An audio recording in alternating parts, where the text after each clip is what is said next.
Sekarang kita akan memasuki sesi utama dari kegiatan sore hari ini, yaitu pemaparan dari para narasumber. Seperti tema diskusi kita pada sore hari ini, Syekh Yusuf Al-Makassari, dulu, kini, dan nanti. Kita berharap bahwa Syekh Yusuf tidak hanya berhenti sebagai kisah, tetapi kemudian pemikiran, gagasan-gagasannya diinternalisasi dalam kehidupan kita hari ini dan kemudian bisa diwariskan pada yang akan datang.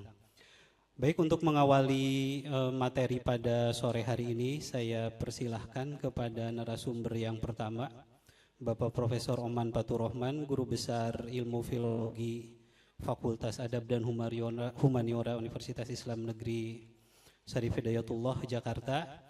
Kami persilahkan kepada Prof. Oman yang akan menyampaikan paparannya mengenai jejak historis dan warisan pemikiran Syekh Yusuf. Sebelumnya Bapak Ibu narasumber, karena waktu kita sangat-sangat terbatas, 15 menit masing-masing untuk pemaparan. Saya mohon maaf sebelumnya karena sekali lagi waktu yang sangat terbatas. Kepada Prof. Oman Fathur-Rahman saya persilahkan. Terima kasih Mas Angga, 15 menit ini nggak mudah ya. Oke, sangat-sangat tidak mudah. Kedepannya mana ini? Ini. Ya, tes dulu ini, jangan dihitung dulu ya. Ini belum bisa nih. Bisa. Ya bisa di ini dulu. Nah bisa ya. Kayaknya enggak deh. Oke. Saya harus di sini. Bismillahirrahmanirrahim. Assalamualaikum warahmatullahi wabarakatuh. Pak Direktur, Pak Wawan Yogaswara, hatur nuhun, terima kasih atas undangannya, dan para narasumber, Pak Upi, Ibu Musdalifah, Ibu Bapak sekalian. Setengah menit ya. Oke. Nah, saya ingin langsung saja to the point kalau begitu. Karena saya paham memang ini ada 30 slide, jadi kita coba lihat. Saya ingin mulai dari penjelasan begini.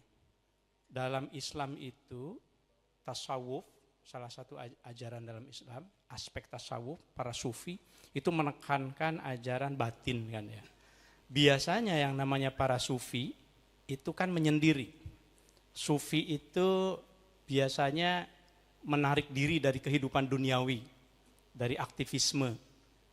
Kita tahu dalam sejarah Islam itu para sufi itu Rabi'ah Adawiyah, berasyik masuk dengan Tuhannya, dengan Allah. Ada Hasan Al-Basri, ada Imam Al-Junaid. Umumnya itu sufi itu yang menyendiri dengan ibadahnya karena ingin secara batin dekat dengan Tuhan. Nah, Syekh Yusuf abad ke-17 itu salah satu dari yang beda.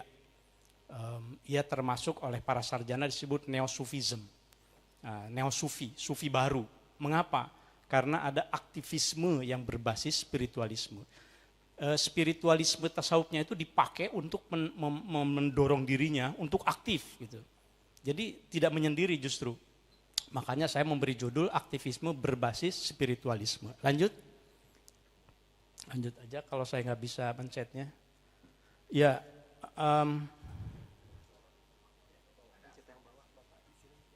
ini ya. Bisa, oke. Lebih cepat kalau ini lebih cepat. Ini sebetulnya tidak akan saya elaborasi karena ini hanya narasi usulan menuju memory of the world waktu itu. Sejak 2 tahun lalu, saya sebagai anggota Dewan Pakar di IKON waktu itu, Ingatan Kolektif Nasional di Perpustakaan Nasional. Ini Ketua Umum Penasehat dari Angkatan Muda Syekh Yusuf, Mas Arif Rosyid. Saya lanjutkan izin ya. Jadi sejak 2 tahun lalu saya terlibat mengawal bagaimana karya-karya Syekh Yusuf kita ajukan menjadi ingatan kolektif nasional. Sudah ketok palu. Lalu sejak tahun lalu diajukan menjadi Memory of the World. Nah, ini salah satu narasi yang diusulkan oleh Perpustakaan Nasional. Saya hanya bagian menilai sebagai anggota Dewan Pakar bersama dengan Pak Mulis Paeni, beliau ketuanya. Nah, Syekh Yusuf ini kita semuanya tahu, ini saya nggak tahu di sini jadi agak rusak ininya ya, susunannya, slide-nya. Sebetulnya ini lebih rapi di aslinya. Lahirnya kita tahu di Goa, awal abad ke-17, kemudian berjuang melawan kolonialisme. Nah, ini salah satu bukti bahwa sufisme yang dianut oleh Syekh Yusuf bukan menarik diri dari keramaian. Justru dengan semakin soleh, dia harus semakin aktif dalam urusan publik. Khususnya ketika ia melihat bahwa ini ada raja yang adil, ada raja yang nanti akan saya bacakan manuskripnya, harus melawan Belanda. Oke, saya bantu. Sultan Ageng Tirtayasa. Sultan Ageng Tirtayasa itu cucu dari Sultan Abu al-Mafakhir. Abu al-Mafakhir itu yang pada abad ke-16, 17 itu berkorespondensi dengan Ibnu Alan di Mekah untuk bertanya, ini gimana baiknya jadi sultan itu gimana ya? Lahirlah manuskrip Al-Mawahib Ar-Rabaniyah Anil As'ilah Al-Jawiyah. Jadi Syekh Yusuf ini sudah melihat nasabnya dari Sultan Ageng Tirtayasa sehingga beliau bantu bahkan sampai berseteru dengan putranya ya, Sultan Haji ya. Oke, kemudian diasingkan ke Ceylon. Yang menarik itu ketika di Ceylon, Ceylon itu kan ada 4 nama ya, ada Ceylon, ada Sarandip, ada Langka gitu ya, Sri Lanka makanya disebutnya. Bagi Syekh Yusuf, ini gimana caranya supaya saya tetap aktif, kan tasawufnya tasawuf yang aktif.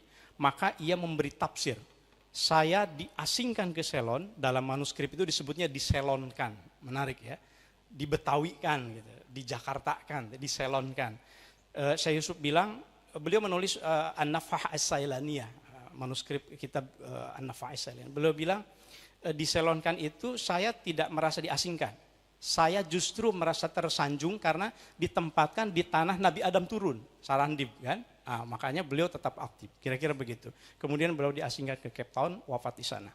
Ini kira-kira beberapa manuskrip Syekh Yusuf, ada 23-an. Nah, tentu aja ini dari Ibu Muzdalifah waktu itu. Terima kasih banyak fotonya ya, foto yang beberapa terutama yang ada di sini.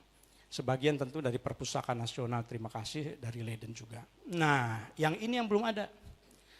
Ini temuan baru. Ini baru beberapa bulan lalu juga. Saya terima kasih banyak kepada Mas Maskur, Nyak Maskur Safrudin.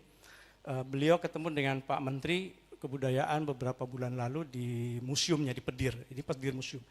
Ini Nyak Maskur itu ngasih tahu ke saya ada temuan baru manuskrip. Ternyata Syekh Yusuf itu karyanya pernah diberi syarah begitu oleh Syekh Abdul Raub Singkal. Ini ada satu karya baru judulnya di mana ya? Di sini enggak kelihatan tapi amma ba'du falama waqafa al-faqir al-hakir Abdul Raub Ibnu Ali Al-Fansuri. Jadi Syekh Abdul Raub itu abad ke-17 di Aceh, beliau sebagai Qadhi Malik Al-Adil di zaman Sultanah Safiyatuddin. Nah, beliau menulis satu kitab Ar-Risalah Al-Musamma Binafi Al-Bayan fi tahqiqi masailil a'yan li akhihi. Dia menulis satu karangan Syekh Abdul Raub Singkal ini Nafi Al-Bayan untuk sebagai komentar terhadap Masailul A'yan karangan li akhihi, saudaranya yaitu banyak bolong ya, Abdullah Asy-Syekh Yusuf At-Taj Al-Haj Al-Mukanna bi Abi Al-Mahasin, yang gelarnya itu Syekh Yusuf itu kan Abu Al-Mahasin Adamullahu barakatuh. Jadi ini belum pernah bahkan dalam Azumardi Azra, dalam jaringan ulama sekalipun karya ini disebut. Ternyata temenan tuh berdua itu, dan temanannya secara intelektual. Saya belum baca ini secara lengkap karena banyak bolong-bolong, sudah rusak. Syukurlah kemarin dalam banjir bandang di Aceh itu selamat gitu. Mudah-mudahan Kementerian Kebudayaan Pak nanti ini tugaskan aja peneliti bisa S2, S3 sebetulnya, kasih beasiswa mentahkiknya kemudian. Karena ini di Aceh Pak ada kita syukurnya. Di Leiden nggak ada Pak, di Leiden nggak ada. Kalau yang ini kaitan Syekh Yusuf dengan ulama dari Jawa Barat. Jadi kan di sini mohon maaf ya, di sini ada Syekh Abdul Muhyi Al-Mukim bi Qoryah Karang. Qoryah Karang itu Syekh Abdul Muhyi Pamijahan itu murid dari Syekh Abdul Raub Singkal. Ternyata Syekh Yusuf itu pernah berinteraksi begitu dengan seseorang yang namanya Haji Abdul Jalil, murid dari Syekh Abdul Muhyi. Jadi silsilah keilmuannya intinya sebetulnya manuskrip ini keren gitu loh kalau dipromosikan sebagai silsilah intelektual. Hanya saja ya masih banyak PR-nya. Ini beberapa kajian publikasi yang sudah terbit. Beberapa saya ngebut di sini. Ini Zubdatul Asrar, salah satu yang paling terkenal nih. Sama kan? Al-Mukanna. Cuma ini anak filologi harus hadir ya, harus mentahqiq karena tulisannya Al-Makanna. al-makaniyah itu salah kan secara nahwu ya, tapi salah itu jangan orang dulu kok salah, jangan begitu. Itu kita tidak lebih baik dari orang yang dulu menuliskannya gitu. Hanya saja secara ilmu nahwu memang itu kan harus al-mukanna. Al-mukanna karena isim maf'ul dia. Al-mukanna menjadi bi abil mahasin. Sama kan dengan yang tadi. Jadi enggak ragu lagi bahwa yang tadi itu memang itu ada karangan Syekh Yusuf yang belum diketahui. Sudah diterbitkan oleh Ibu Nabilah. Nah, ini beliau almarhumah beberapa waktu lalu wafat. Saya murid beliau, alhamdulillah merasa tersanjung sekali. Kalau diceritain banyak, saya suka kemana-mana kalau cerita ini karena seru sekali seperti drama gitu. Saya ketemu dengan beliau itu. Kemudian Ibu Nabilah ini seorang yang memang ditakdirkan di Indonesia ini, seorang yang wulidat fi Misra kan, lahir di Mesir, kemudian wafat di Mesir, tapi dufinat fi Indonesia. Dia mencintai Indonesia. Meninggalnya di sana, di Mesir kemarin. Tapi dimakamkan, disolatkan di Masjid Al-Azhar beliau itu. Ini murid yang meneliti Syekh Yusuf, sampai beliau ketemu dengan Nelson Mandela segala. Terakhir tanggal 23 Desember itu ketemu dengan Pak Menteri, kemudian acara, dan dengan Pak Taufik Ismail. Membaca puisi bersama kan, dalam acara menjelang 400 tahun Syekh Yusuf. Ketika saya lapor ke ibu saya mau ini diundang sama kementerian untuk ini di Banten. Iya, kata putrinya, itu sebenarnya ibu dulu diundang untuk hadir di sini. Jadi kita doakan ya, mudah-mudahan baca Fatihah masing-masing ya, karena lama kan baca Fatihah ya. Nanti habis waktu saya. Kemudian Zubdatul Asrar ini yang ditulis, ini jelas manuskripnya itu bahwa Zubdatul Asrar itu memang ditulis untuk Sultan Abu Al-Fatah, Sultan jadi cucu dari Abu Al-Mafakhir. Sultan Abu Al-Mafakhir sahib Banten, pemilik Banten, sahib Banten. Itu jelas sekali manuskripnya, tanggalnya juga dan seterusnya. Nah ini pandangan Syekh Yusuf. Mengapa beliau komit banget dengan Sultan Ageng Tirtayasa. Beliau melihat bahwa menurut Syekh Yusuf, Sultan Ageng itu Hadratul Malik Al-Azam wa Sultan Al-Aqwam sahibul adalah. Sangat adil orangnya, at-tamah wal ahkam al-ammah wal himmah al-aliyah, cita-citanya tertinggi. Makanya tadi saya baca dalam narasinya itu Sultan Ageng Tirtayasa itu masa kejayaan Kesultanan Banten itu ada di situ. Sahib aliyah, kemudian kahful ulama, dan yang menarik bagi saya nanti di sini nih. Wajabiru qulubil ghuraba minal mutakassirin. Itu Sultan Ageng Tirtayasa itu raja yang mau menambal hati yang pecah begitu, maksudnya yang broken heart begitu, mutakassirin. Kan Syekh Yusuf itu kan, mohon maaf, dari Goa itu kan ya tidak dikenal di Goa, maksudnya dikenal tetapi berkarirnya tidak di Goa. Saya nggak tahu sakit hati atau gimana, nanti Ibu Muzdalifah yang menjelaskan gitu ya. Nah kemudian merasa sebagai mutakassir Syekh Yusuf, di ini sama Sultan Ageng Tirtayasa. Tapi yang kedua yang menariknya ini nih, al-mutamassik bidzohiri syariah wa batinil hakikah. Syekh Yusuf itu tidak memisahkan antara tasawuf dan syariat. Orang yang sudah jadi sufi ya tetap harus sholat gitu. Silahkan dinonton ngariksa saya di YouTube ya. Itu saya sudah khatamkan Zubdatul Asrar. Di situ saya pecah menjadi per episode begitu bagaimana ajaran Syekh Yusuf yang sebetulnya kalau direaktualisasi kembali sangat menarik. Nah ini prinsip utamanya. Bagi Syekh Yusuf awwalut tasawuf ilmun. Kalau mau jadi sufi itu ya harus punya ilmu dulu, jangan tiba-tiba langsung aku menyatu dengan Tuhan, aku nggak perlu sholat, tidak. Awalut tasawuf ilmun, wa awsatuhu amal. Setelah itu baru amal, aktivisme makanya. Jadi mengabdi kepada sultan, berkarya. Syekh Yusuf itu karyanya luar biasa. Manuskripnya tadi saya sebut 23 mungkin kurang begitu ya. Begitu ke Cape Town nulis lagi. Tapi hebatnya itu bahasa Arab gitu, semuanya itu tidak di dalam bahasa lainnya begitu ya. Kemudian terakhirnya wa akhiruhu muhabah. Menjadi sufi bukan berarti meninggalkan duniawi. Mengutip Ibnu Arabi ini nih. Rijalul hadzal maqam la yatrukuna dhahirus syariah abadan. Orang yang mau menjadi yang ahli tasawuf itu tidak boleh meninggalkan syariat sama sekali. Silahkan, ini salah satu episode di Ngariksa ya. Ini sudah khataman waktu itu, ada dari Banten waktu itu Kiai Ma'ruf Amin memberi testimoni di dalam episode yang ke-75 ya, silahkan ditonton. Ini sebetulnya menarik tapi kalau saya bacakan lumayan 2 menit, jadi nanti saja. Saya ingin ngebut ke sininya secara jejaring intelektualnya. Jadi Syekh Yusuf itu di abad ke-17 sejajar dengan Syekh Nuruddin Araniri, dengan Syekh Abdul Rauf Singkel pada abad ke-17. Nanti ajarannya itu tarekatnya kan khalwatiyah, sementara yang Syatariyah Syekh Abdul Rauf Singkel menyebarkan ke Ulakan, yang Syekh Abdul Muhyi Pamijan tadi itu Syatariyah ke Jawa Barat, nanti nyambungnya ke Yogyakarta, ke Kesultanan Yogyakarta, Cirebon, Surakarta dan lain-lain. Jadi Syekh Yusuf ini jaringan ulamanya luar biasa sekali beliau ini, dan sudah ditulis salah satu buku oleh Ronnie Trichy, Syekh Yusuf diselonkan, Banishment and Belonging. Nah, judulnya menarik kan, banishment itu kan exile kan, dibuang. Tetapi belonging itu maksudnya tetap rasa memiliki terhadap Islam, terhadap tradisinya. Boleh saja saya dibuang, tapi saya mengajarkan kemelayuan. Makanya komunitas Melayu tumbuh. Di Cape Town ada Makassar kan, itu kan karena Syekh Yusuf itu seperti itu, exile and diaspora in Sarandip. Nah ini dikenal di sananya di kampung makam Makassarnya. Nah yang ini bagian terakhir dari saya, refleksinya kira-kira nanti supaya nyambung ke kekiniannya itu. Syekh Yusuf itu kan abad ke-17. Abad 17 itu ada Datuk Ribandang, Datuk Patimang, Datuk Rititro di Sulawesi Selatan, lalu Syekh Yusuf. Kok setelah itu abad 18-19 nggak ada tokoh di Sulawesi Selatan? Tiba-tiba langsung ke abad 21, abad 20, Andre Guruta Abdurrahman Ambodale sama Andre Guruta As'ad Al-Bugisi Sengkang. Pertanyaan besar bagi saya, 200 tahun masa tidak ada ulama besar? Nah itu yang membuat kami kemudian melakukan rihlah dengan Mas Arif sedang keluar ya. Ini Mas Arif, ini di Pinrang di rumahnya Wang Helmi Ali Yafi, putra dari Kiai Ali Yafi.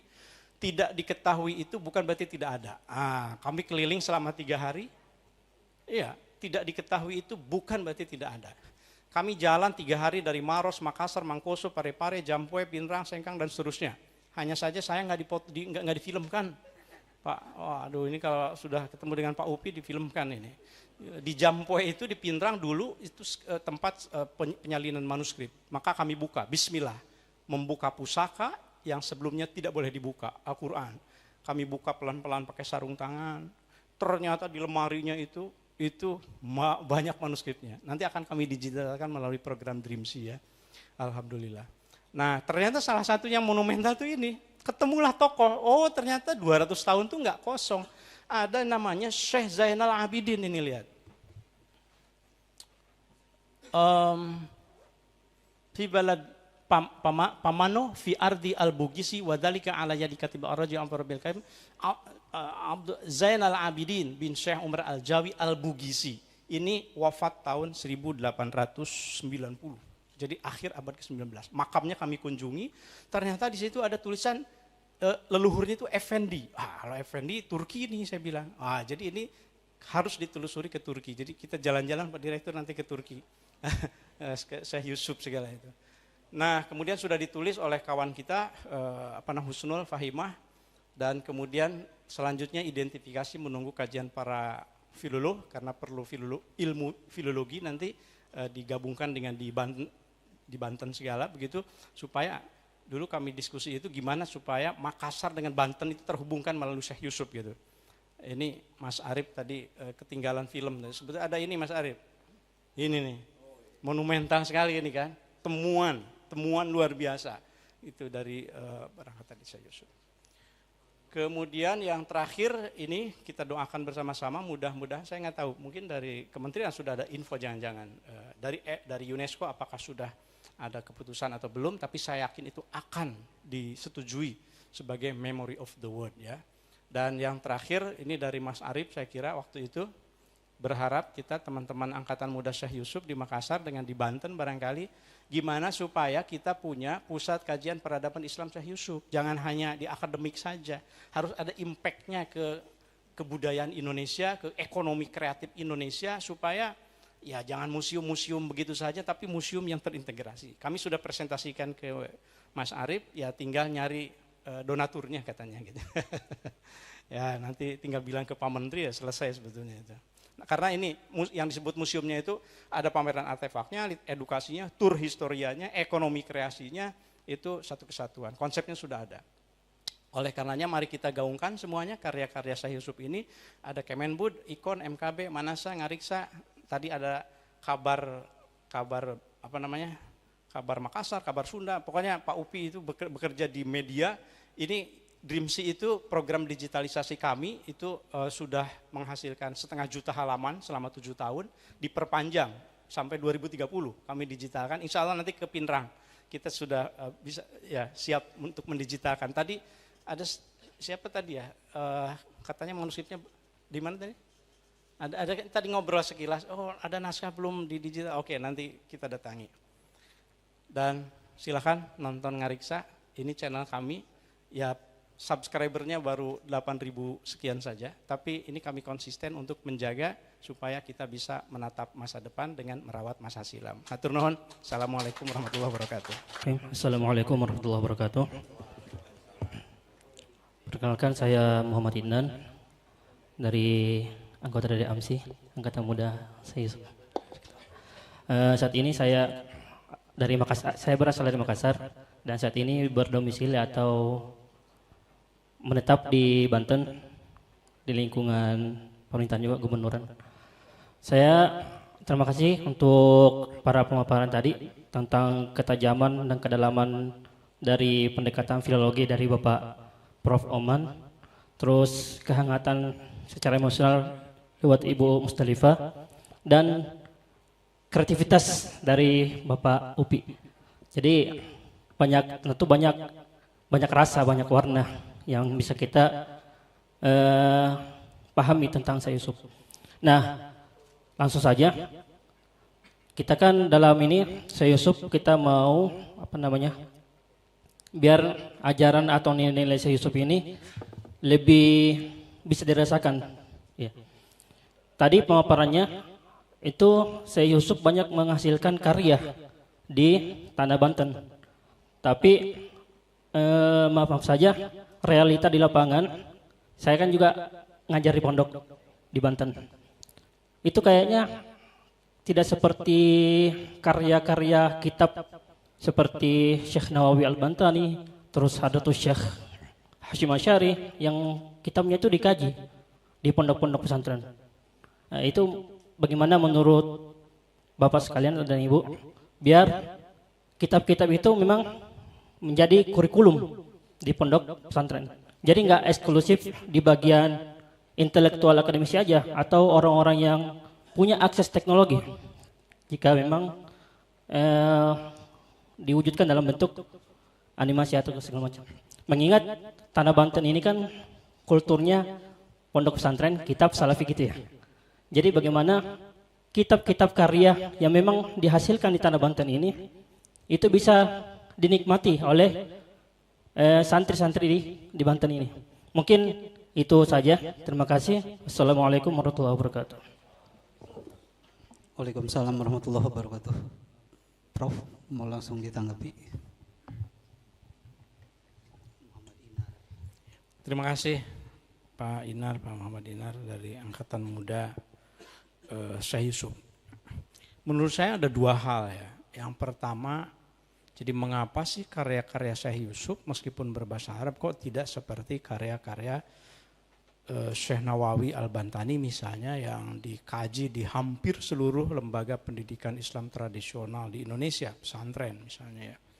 Padahal karya-karyanya berbahasa Arab juga gitu. Yang pertama kalau menurut saya karena genre karya Syekh Yusuf itu tidak di wilayah syariat, tidak di wilayah fikih gitu, tetapi di wilayah tasawuf gitu. Saya membaca Zubdatul Asrar, Qurratul Ain, Nafha As-Sailaniyah dan seterusnya itu memang cantolannya itu ke pemikiran-pemikiran tasawuf yang Syekh Yusuf ingin mencoba menjelaskan kontroversi tasawuf falsafi yang di abad ke-17 itu memang masaknya kontroversial, ya kan? Karena wahdatul wujudiyah itu kan sebelumnya kan dianggap itu tidak boleh disebarkan untuk umum bahkan.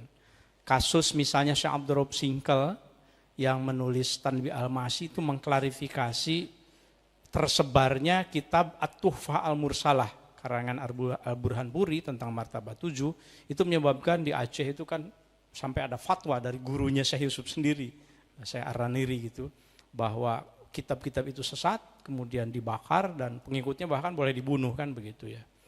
Nah, Syekh Yusuf hadir itu dengan wahdatus syuhudnya atau tadi wahdatus samad. Syekh Yusuf itu tegas menjelaskan tadi ke dalam manuskripnya bahwa tasawuf itu harus beriringan dengan syariat. Mengapa ini ditekankan? Karena Hamzah Fansuri dan Al-Sumatrai itu lebih menekankan aspek aspek penyatuan dengan Tuhannya, wujudiyah gitu. Bagi Syekh Yusuf, kita itu memang selalu tidak akan bisa pisah dengan Tuhan. Makanya konsepnya ada dua. Ada ihatatul ma'iyah, ada ma'iyatul ihatah. Ihatatul ma'iyah, ihatah itu kan Tuhan itu ada di sekeliling kita semuanya. Dan ma'iyah bersama dengan kita. Lalu dibalik menjadi ma'iyatul ihatah, itu jelas sekali konsepnya. Tetapi walaupun Tuhan itu lebih dekat kan daripada urat leher kita, tetap kan rijalu hadal maqam la yatrukuna syariah, tidak boleh meninggalkan syariat. Nah, pelajaran yang begini nggak bisa diajarkan di semua pesantren, gitu. Jadi kurikulumnya itu kurikulum tingkat tinggi, gitu. Nah, makanya kalau Syekh Nawawi kan bermainnya tentu ini bukan soal mana yang lebih unggul, ini soal pilihan. Syekh Nawawi Al-Bantani itu memilih pada bidang syariat, kitab Kasyifah misalnya, itu tentang toharoh, tentang apa itu wajib lah gitu. Nah, itu gitu. Yang kedua alasannya menurut saya secara sanad keilmuan, kalau Syekh Nawawi Al-Bantani itu guru bagi masyayikh Syekh Khalil Bangkalan, Hadratus Syekh Hasyim Asy'ari gitu kan, yang masyayikh di Jawa yang mendirikan pesantren gitu. Sehingga ya supaya sanad keilmuannya nyambung, ya deh gitu. Saya di Cipasung ya dengan Kiai Ilyas Ruhyat, dengan Kiai Abun, itu kalau ditelusuri itu sama nyambungnya itu. Di pesantren kami, di pesantren Al-Hamidiyah juga Kiai Syaihu ke Mbah Lasem, nyambungnya sama juga gitu ke Hadratus ke Kiai Syekh Nawawi. Jadi sanad keilmuan penting. Nah, Syekh Yusuf Al-Makassari itu tidak seperti itu. Jadi murid-muridnya itu bukan mereka masyayikh yang mendirikan pesantren-pesantren secara langsung, tetapi para sufi juga gitu. Kalau para sufi ya memang pada konsep-konsep spiritualitas gitu. Nah, lalu untuk siapa dong kalau begitu karya Syekh Yusuf itu? Ya yang pertama tentu untuk mereka yang concern dengan pemikiran spiritualitas Islam Nusantara itu seperti apa sih? Aduh, kalau menurut saya itu karya Syekh Yusuf itu harus banget dikaji oleh, ya pesantrennya Ma'had Ali lah, boleh lah. Ma'had Ali atau mahasiswa, menurut saya itu wajib banget. Karena filsafat Islam Nusantara itu sebetulnya belum banyak terelaborasi. Konsep ihatatul, bahkan sekarang itu begini. Besok nih tanggal 16 Mei saya di Kuala Lumpur, saya akan workshop dengan Mas Halim namanya. Dia di mahasiswa PhD di Georgetown University. Dia akan mempresentasikan temuannya. Dia menemukan satu manuskrip yang judulnya itu Al-Haqiqah Al-Muwafiqah Lisyari'ah. Itu syarah terhadap At-Tuhfah Al-Mursalah ila Nabi, karangan Syekh Fadlul Al-Burhanpuri. Jadi ini saya secara singkat ya, maaf ya. Al-Burhanpuri itu kan yang mengarang Martabat 7 yang kemudian kontroversial sama Ar-Raniri dianggap sesat. Nah, tetapi Al-Burhanpuri sendiri memberi syarah terhadap karangannya sendiri. Enggak, itu yang saya maksud bukan itu. Yang saya maksud itu bukan bahwa kalau sufi itu sudah tinggi kemudian boleh meninggalkan sholat. Bukan itu. Beliau nulis Al-Haqiqah Al-Muwafiqah Lisyari'ah. Ini soal salah paham saja, karena ajaran tasawuf ini diajarkan kepada orang awam yang fikihnya belum selesai. Nah, makanya itu tidak boleh, kira-kira begitu. Makanya ya karangan Syekh Yusuf ya untuk kalangan tertentu saya kira. Makasih.